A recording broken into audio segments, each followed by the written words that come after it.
Let's start off a little bit kind of background. Journalist to venture. How did you do that? And give us just a couple minutes of how that track went and what led you to Union Square Ventures.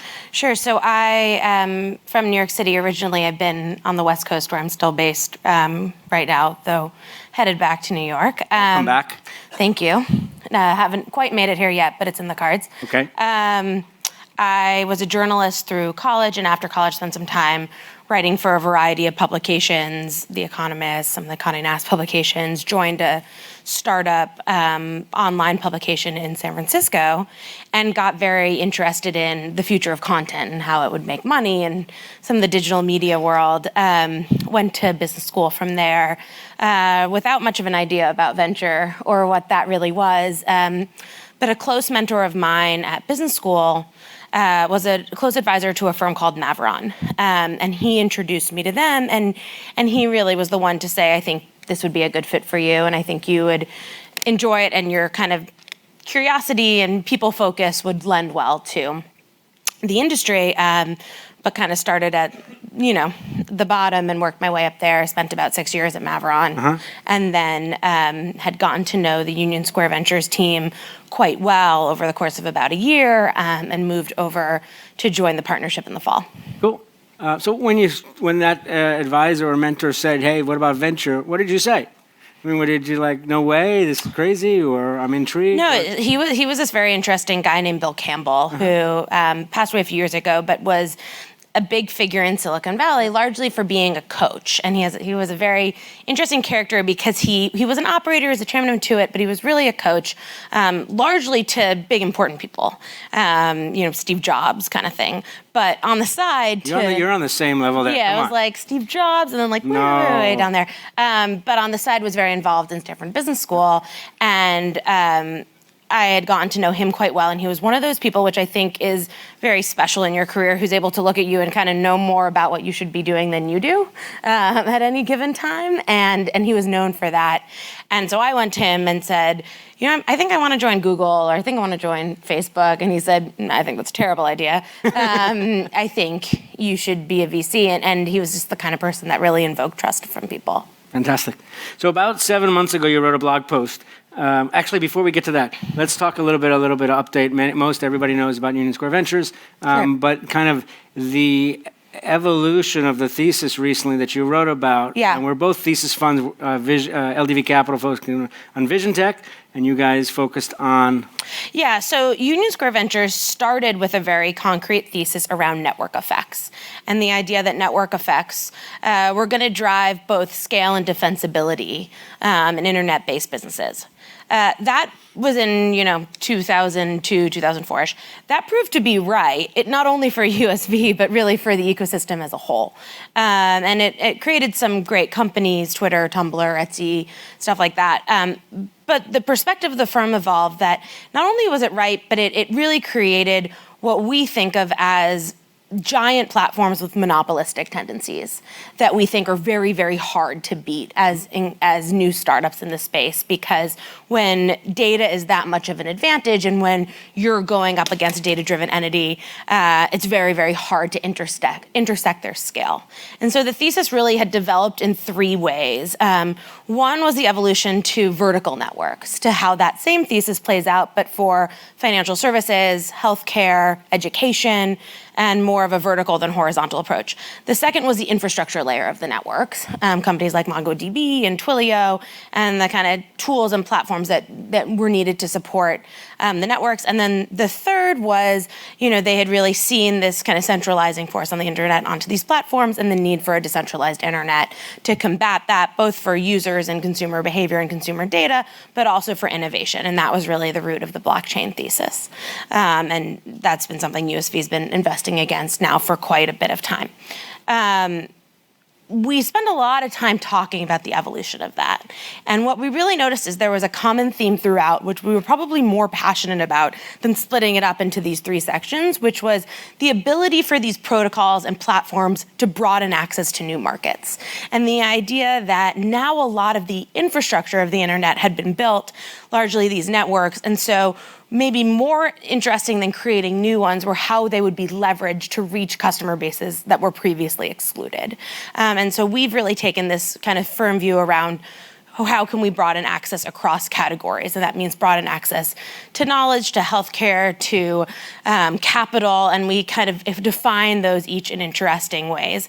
My background was on the consumer side, and I've really focused on the consumer definition of that and where it intersects with consumer-facing businesses, but I would say each of the partners has a slightly different take on that overall thesis. And that relates to what you wrote about, which is kind of exploring the intersection between that USV thesis and network effects and the entrepreneurs building standout consumer businesses that integrate into our hearts and minds. And so, since 7 months and since joining, and that, so what have you learned from that intersection?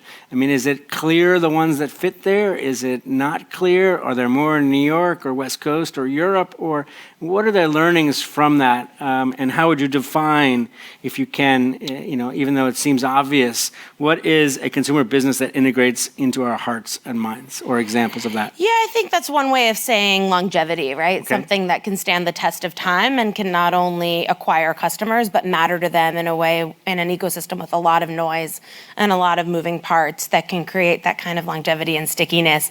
I think what we found is, and this was a question I explored a lot with USV before I joined, right? So what is this intersection, right?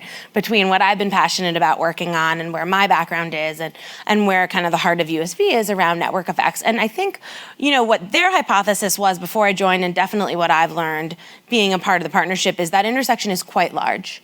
And largely that's because barriers to entry on the consumer side have gotten quite low. For several reasons. One is consumers' desire to try new things. The other is the lowering cost of technology and how quickly you can stand things up. Third is the acquisition channels available to get new users to try your products and services. So what you really need is not just product, but the ability to create moats around it and to create that network and that community where scale reinforces scale, which is one way we think about network effects internally, right? Where is scale protected as you grow and you add new users to any product or service? Does that prevent others from disintermediating you? And I think on the consumer side, that's more important than ever. And so I've led 4 deals at USV, and when I think about where kind of my focus has been, it has been on that intersection of consumer and where there are strong moats around them. Great. And so, I mean, just as a high level, there's many overlaps between the visual tech here and what the USV partnership has invested in the past, but also now, since one example I want to bring up shortly, but just so everybody understands, when we view it, I mean, Tumblr, without images, it would be differently successful probably. Twitter, Etsy, Figure One, Dronebase, even CryptoKitties, it's about visual art that people are selling. And then the one that, caught my eye recently that you wrote about and invested is ShopShops. Which is fascinating. So tell everybody what that is. Wild business. And how that relates to visual tech, obviously. Sure. So ShopShops is a new commerce platform. It stems from a thesis that we had really around the evolution of commerce platforms and transactional consumer platforms. And the belief there was that, Amazon, kind of going back to our network effects thesis and its evolution, we don't really want to compete with the major platforms that we believe have giant advantages. I think Amazon these days owns convenience, logistics, oftentimes assortment, price power, many pieces of a value chain on the commerce side, and I'm quite hesitant, openly so, to go up against it. I think about commerce less as functional than emotional, meaning what parts of an emotional behavior for a consumer does that not include? And one thing we spent a lot of time talking about was fun, entertainment, discovery, things that look experiential but are actually transactional. And that's just a different behavior than the ones that the mass platforms have kind of conquered today.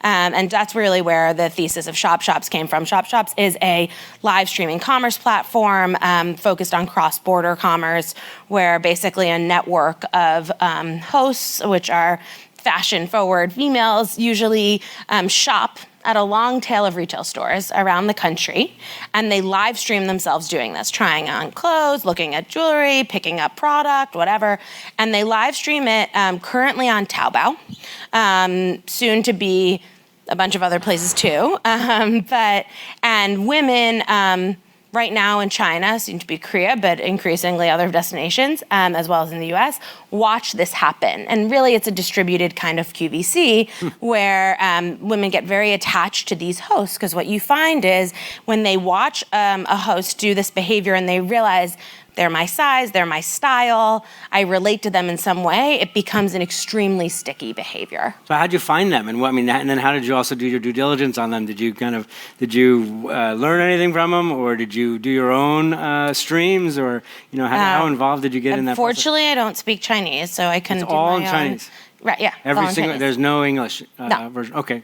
Because it's coming from the U.S. to China. Okay. But so I had met the entrepreneur through an angel investor who's also in the deal. We did this round with Forerunner, which is a consumer fund on the West Coast. The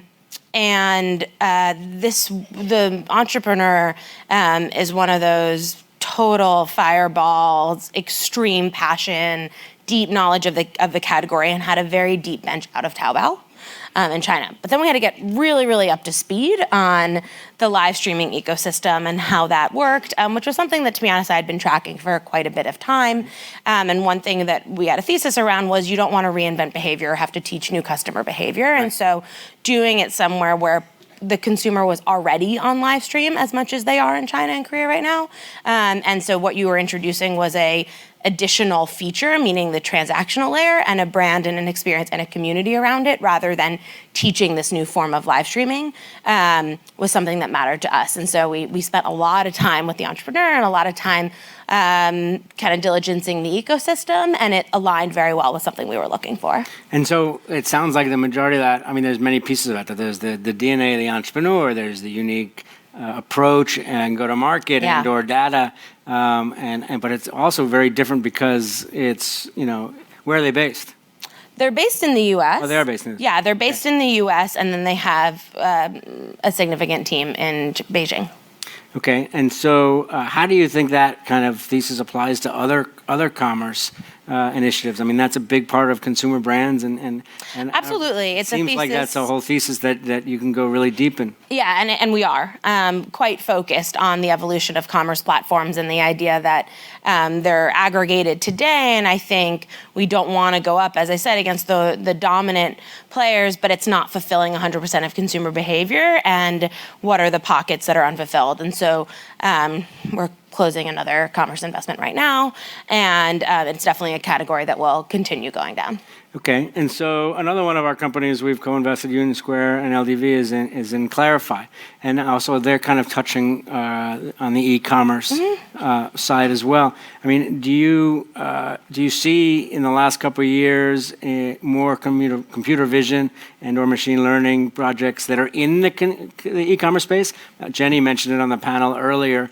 And or is there too many of them, or what is your feeling? Obviously, there's I agree a lot with what Jenny and Zach were saying earlier. That I think, like many sectors, they start out as standalone companies, right? Machine learning companies. And what you find, particularly on the consumer side, and a core belief I have about consumers is consumers overall don't care about technology. That's right. They care about what technology enables them to do, feel, act, buy, and the best ways technology can integrate into consumer products and experiences is seamlessly in that way. So it makes something better without it being in my face. Mm-hmm. And I think machine learning is a prime example of this. I think, the best commerce companies, Amazon down the chain, and certainly, most of the ones we're looking at and thinking about, it's essential to them, right? It's how they're going to hone things that are emotional, not technical, meaning how does it feel like it's made for me? To build something extremely personalized often requires a fair amount of machine learning, but that's not going to feel that way to the customer. It's going to feel like I have a a shopping experience made exactly for me. Do you feel like when that's a perfect example, you just, ended on that, made for me or made for you. Yeah. Do you look at things, which came up in the last panel as well, and it's always a topic of, waiting, seeing challenges in your day-to-day shopping and or e-commerce, buying stuff, say that's a problem, and you go try to find or see if there's entrepreneurs working in that space? Or is it more opportunistic? I mean, you've got a thesis and a thought leading to see when companies, similar to us, we write articles and we have this event in order to learn more and then see the trends. But do you also relate it to your own personal actions as far as commerce and say, wow, that's a big problem. I didn't realize that, or things that pop up in your day-to-day life? I think a little bit, though. I think, a trap of all venture capitalists is to believe that you're the target market for anything. And we are really focused on hitting really mass markets. And, as we all know about venture capitalists and most entrepreneurs, we are not mass markets. Yeah, I'm an edge case. And I get told that all the time. And so I try to be quite careful of that. I think, can I relate to some of these products and experiences and entrepreneurs and use cases, more than others because I can imagine them in my life? Absolutely. But I think it's a piece of it, but probably not where we start. Got it. And so constantly you're getting pitched. And you want to find great entrepreneurs to invest in and partner. But there's also a challenging filtering process. There's so much coming through cold. There's so much coming in through your network, USV's network, et cetera. So, for a lot of the entrepreneurs in the audience are trying to figure out, or at different stages, how do we, at what time and how do we approach Rebecca? Yeah. And so what are the things that you love to see? And the methodology, and almost this is a great way to say, I'm going to let you tell everybody how to filter your inbox, and therefore love vice that. versa. Exactly, I'd love that too, and I try to help people all the time. The more education, the more the contextually relevant communication at the right time for both of you. So what would you advise a couple things to do? What are a couple things not to do? Yeah, I think it's a good question. So USV is a little bit unique in how explicitly we stick to a thesis. And not only the overall thesis, but as it evolves over time and as pockets of it become interesting to us, we try to write about it quite frequently. And if you look back at kind of the history of the USV blog, from some of my partners, very, very frequently, and from some of us less so. But overall, we take the approach that when we have ideas, they should be shared. None of these ideas are proprietary or secretive or kept internal. Almost everything from the stuff we're interested in investing in to how we think about portfolio management or fund management, it's really all out there. Or how Albert just had surgery on his shoulder. Or what Fred ate yesterday for breakfast or whatever.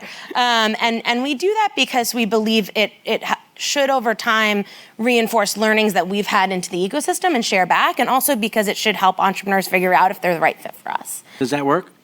So I'm still learning, but I'm shocked. I was skeptical, and it turns out to really work. For some more than others, I would say there's a range in the partners of how specific they are. Albert has done several investments that come in through specific blog posts he writes about very specific ideas, and people working on those specific ideas respond, and he invests in them more than once. That kind of shocked me because, you don't hear that all that much when I was getting to know them. Fred's definitely the same way. Mm-hmm. I would say I'm currently a little bit broader in that there are these buckets that I'm very interested in around commerce platforms, consumer health, consumer financial services, but there's less two things in that I'm dying to do, and there's nothing else I'm going to do. But that's an approach to filter. It might be a wider scope, and that works. It's similar. I mean, I write an article at least every year before this event. This year it's synthetic data. Last year was Internet of Eyes, and that also does the very similar thing, which I probably learned from Fred in the early days, even before Albert and Andy joined. Yeah. And so, what are the things not to do? And so, I guess obviously. So one is if it doesn't fit, and I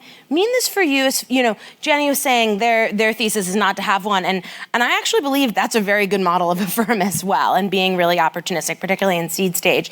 I think you have to pick your model and you have to stick to it. Mm-hmm. And USV is pretty maniacal about that, meaning if the stuff doesn't fit, we could believe it's going to be a great company. We're just not going to do it.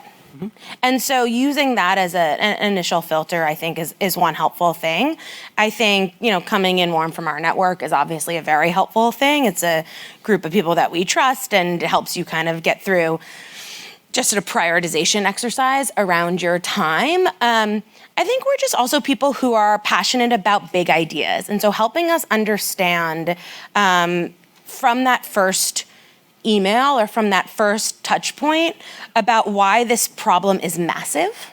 I think we're believers that when you build against existing massive problems, there's lower hanging fruit than the creation of markets.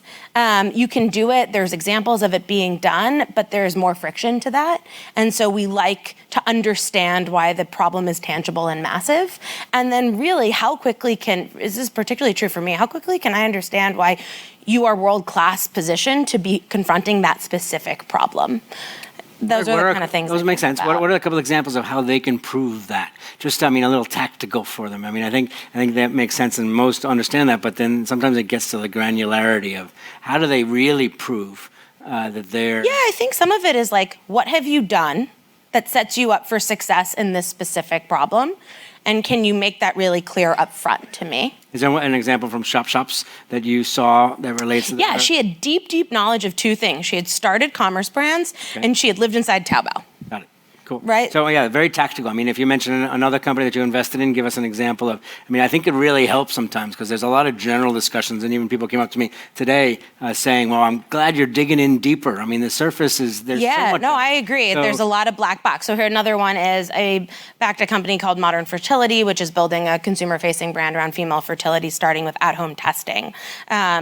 The female founder who started it is an incredible entrepreneur in San Francisco. She had come out of 23andMe.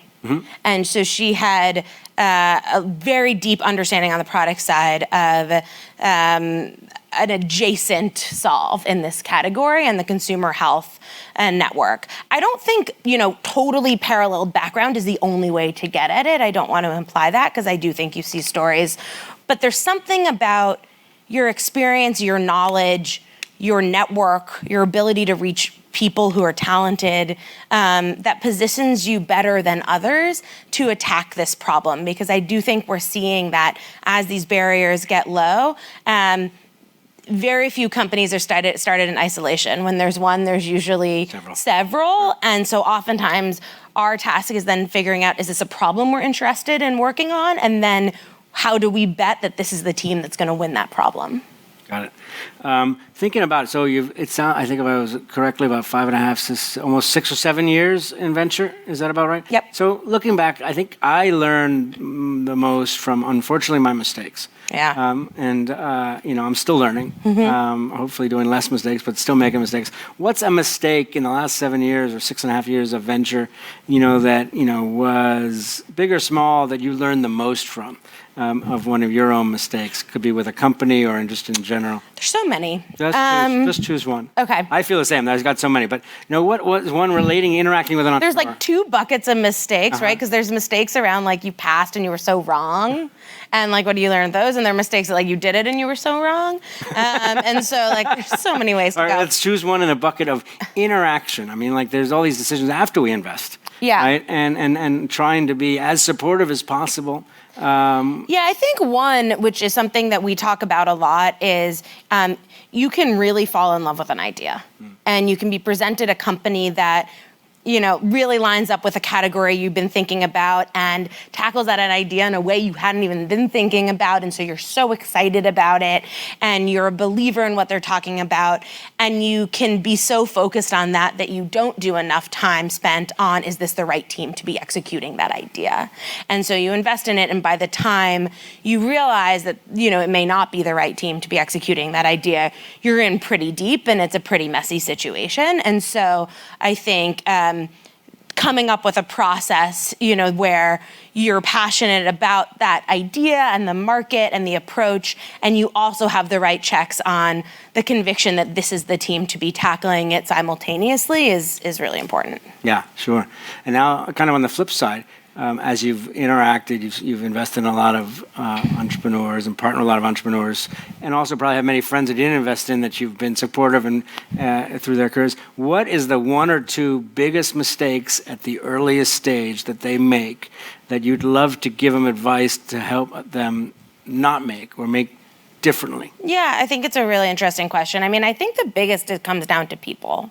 I think entrepreneurs hire, in my experience, what I've seen is that people hire kind of for one or two reasons. And both seem really legitimate going in. One is you hire because you are running so fast and you push yourself so far and you're doing so much, and then when you can't do it anymore, you bring in leverage. The other is you hire strategically, right? So you think not where I need this right now, but where I'm gonna need it 2 steps down the line, and how do I always surround myself with those kind of people that could help before I need them. And that takes up a lot of time, and you feel like you should be putting that time towards product or all those other kind of things. And so it doesn't always feel right. Mm-hmm. But the fact of the matter is the latter almost always works out better, because the first, you feel like you're working so hard, you feel like you're going a mile a minute, but you're not structuring an organization as much as you're building a product. And what happens is, as you start to scale and you really need an organization and not just a product, you're behind. And it can be really tragic in that moment. Very difficult to do that. So how do you, as an investor, after you've invested in a company and they're growing, because you're typically doing A's, yep. And so there's different stages of scaling, and there's different types of methodologies to coach and work with the entrepreneurs, because they're doing so much every single day. What's your strategy in helping them or inspiring them or coaching them to be more proactive, if you think that's a better... On the hiring side? Yeah.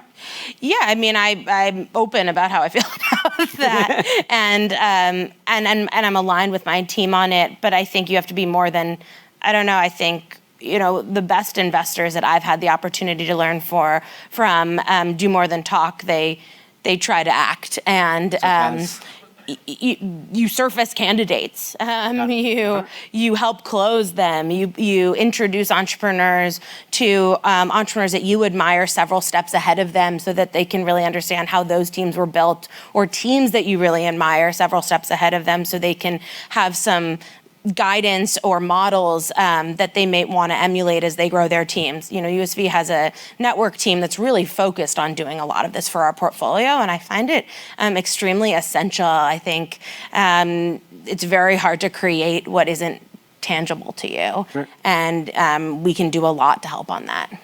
We're going to open up for questions shortly, folks, so get your questions ready. Looking at visual tech, and what sectors do you think might get disrupted? I mean, we talked about e-commerce, consumer, consumer brands and others. But when you look at different methodology, what sectors are they're doing? Yeah, I like that. Okay, cool. I think commerce, I think we've kind of covered that one. What other ones are going to get disrupted? But I definitely agree. I think another one I think a lot about as it relates to visual tech is consumer healthcare. And I think the challenge in consumer healthcare right now is there's several, but one is to bridge this emotional divide around how do I increase access to information and increase comfort level and increase the feeling of kind of safety and comfort and closeness to medical providers while getting the leverage that tech can provide. And I think visual technologies are going to be able to do a lot for us there across categories, and we're seeing that in a couple of different places. And some of that we're seeing on the B2B side right now. Mm-hmm. I think Figure One is kind of one example of that, but I think it will really come into play for the consumer side as well. And I think about our portfolio and that, whether it's Modern Fertility or NERCS, and it's definitely on their minds as a tool. We've got a lot of sessions today and tomorrow on healthcare and medical imaging, from MRIs to scanning the brain to analyze whether or not people to diagnose anxiety and depression sooner, and other things. So that's even on the more kind of technical, management, right? Rather than the personalized. And when you talk about personalized, one of the things that I think of a negative twitch when anybody says, "Oh, I looked it up online what the doctor said," or they come into and there's so much junk out there. And well, I think the information flow in general in healthcare, right, from physician through systems to patients has been one of the slowest moving buckets. It's been very, very difficult. And Jenny's invested some in this space, and I find it really interesting. And we're definitely looking more at it because I think that's something that will drastically change, but may need some of these tools to do so. Yeah, definitely. Any questions from the audience? I've got many more, as always. Great.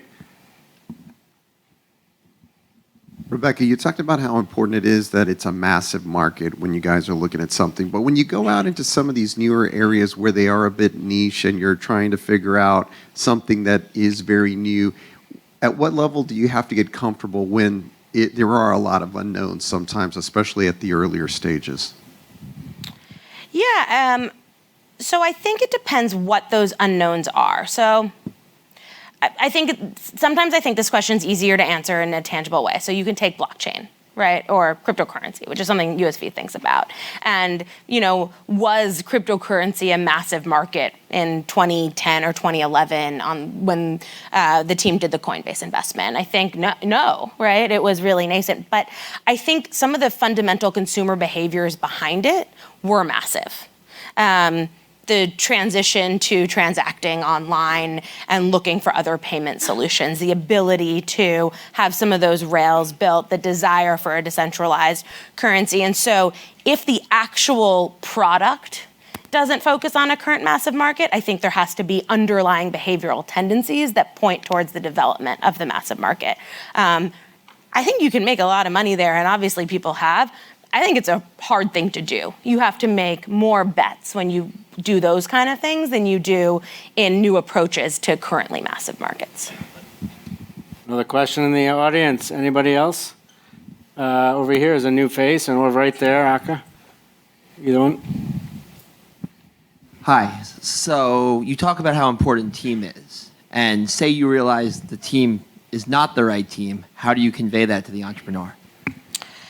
Yeah, well, you pass. Pre-investment or post-investment? Pre-investment, I actually believe in as honest passes as possible. That was something that I was really trained in at Mavron, and I credit my partners from that firm in teaching me that. I look at this as like, you're taking pitches with all these entrepreneurs. I don't know the answers to your business, and you're giving me your time, and kind of the least I can do is be as honest with you as possible on what I think. Otherwise, it's kind of insulting to your time.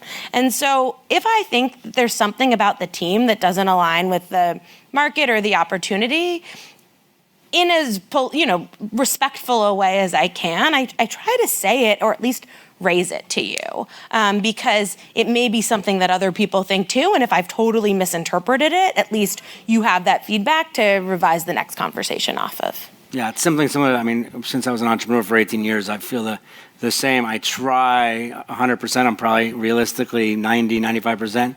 We'll try to say no if we're not going to do it as fast as possible. And I get these emails back, oh my God, thanks for the transparency.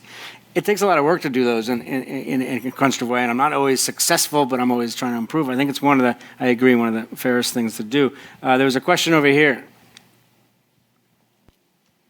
Hi, what kind of augmented reality companies have you invested in, and why did you do it? Thinking through the USV portfolio.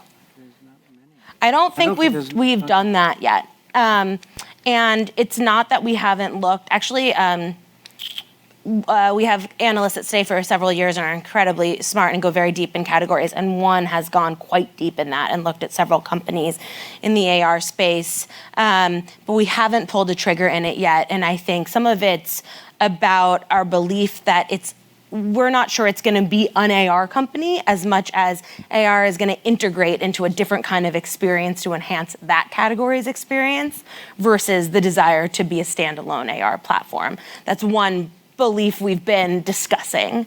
So I could see us doing things in the space, but we haven't yet. One of the questions relating back to an earlier part of the conversation, metrics in the consumer business is not my expertise, and I look to do co-investments with those that have them. So what are the metrics when you look at early stage, just before getting to you? Mm-hmm. What are the most important metrics that you think really will bring a company above to get you more excited? Obviously, it depends on the sector. But choose a couple, one, a sector. Maybe. Yeah, so just to take a broad swath of sectors, call it consumer transactional companies. To me, by far the most important metrics are referral and retention. And that's because I think about this category as how early can you indicate that this is a product that matters to customers? And can you give examples of ranges of those? I mean, percentages, growth over growth. I know it's very hard. It's hard. Just roughly if they were X, it's really, obviously an outlier. If every customer you have 100%, right? refers someone who buys, that's best in class. Right. It's going to ratchet down from there. But can that be 30%? Can it be 35 or 40%? I think meaningful referral in early days is this indicator that you've built something that people care about and love, not just that you can buy customers to do something. I think it's important to be able to acquire customers. I think the desire to try is a good indicator of a product, but it's not as strong signal through the noise as if you really love something, what do? You come back and you tell your friends. Right. There's another question. We're going to take a minute or two more. There is, in relationship to getting to know you and pitching, there's probably a cadence of, if you don't know somebody, I'd say it's probably unlikely you're going to invest the first meeting. That's true. Right? Yes. And I know that's an extreme case, but for those that are out there that want to raise or they're thinking about taking their research and be commercial, what's kind of roughly the time frame or the steps? Let's say it's somebody from a warm introduction, because that obviously expedites things. What is that kind of rough timeline? I mean, we have Mark Susser writes great long blog posts, of which one is my favorite, the invest in lines, not dots. Yeah, it's definitely been something I've been taught and believe. I think it depends a bunch of things, including size of check and stage and the deal dynamic. Let's say A. But, if I take the investments I've done so far at USV, I've known them minimum of 4 months, maximum of 3 years. Right. So it's quite broad and it's not that short. I mean, here's my advice on how to do that. So if you email me and you say, your problem is you need to grow a company and optimize your time to do that, which is very, very difficult. My problem is I need to figure out what to invest in and optimize my time to figure out how to do that, and time management's a problem. So if you email me and you say, hey, I'm starting a company, I don't know you, I'm not raising, can we meet? I may or may not be able to do that. But if you say, hey, I don't know you, I have this company, I'd like to tell you a little bit about it. Here are 5 or 6 bullet points about it. I'm going to read the email, right?